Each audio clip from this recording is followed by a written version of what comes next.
क्या आपने कभी सोचा है कि स्वयं भगवान श्री कृष्ण, जिन्हें समस्त सृष्टि का पालनकर्ता माना जाता है, उन्होंने भी एक गुरु के चरणों में बैठकर शिक्षा क्यों प्राप्त की?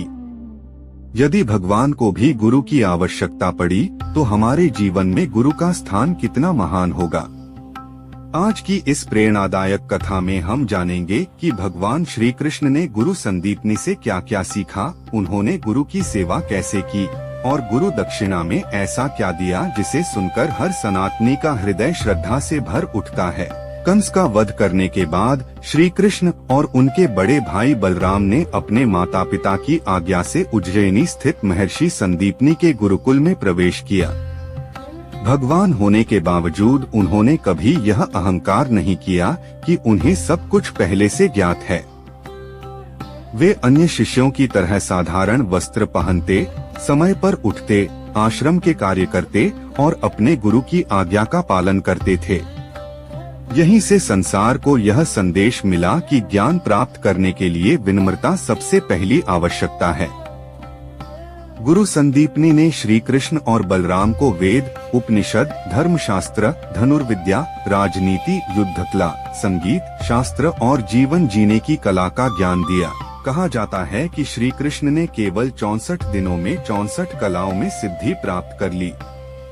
लेकिन उनकी सबसे बड़ी शिक्षा केवल विद्या नहीं थी। उन्होंने सीखा गुरु का सम्मान, सेवा का महत्व, अनुशासन, विनम्रता, धर्म और कर्तव्य का पालन।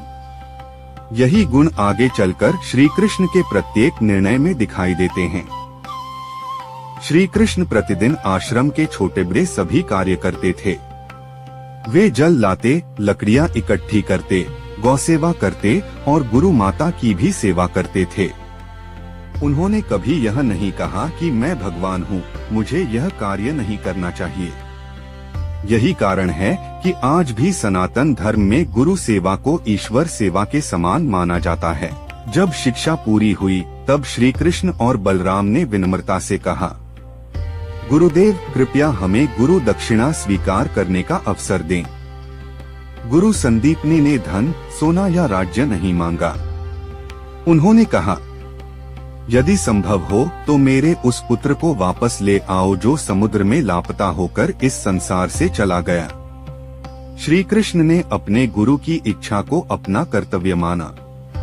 वे समुद्र देव के पास गए, फिर यमलोक पहुँचे और अंततः गुरु के पुत्र को सकुशल वापस लेकर आए। अपने पुत्र को जीवित देखकर गुरु संदीपनी और उनकी पत्नी की आंखें आनंद और श्रद्धा के आंसुओं से भर गईं। उन्होंने श्री कृष्ण और बलराम को हृदय से आशीर्वाद दिया। यह कथा हमें सिखाती है कि जिस भगवान ने पूरी दुनिया को ज्ञान दिया, उन्होंने भी गुरु के सामने स्वयं को एक साधारण शिष्य माना। इसलिए हमें भी अपने माता पिता, शिक्षकों और गुरुजनों का सदैव सम्मान करना चाहिए। सच्चा ज्ञान वही है जो व्यक्ति के भीतर विनम्रता, सेवा और सदाचार का भाव जगाए।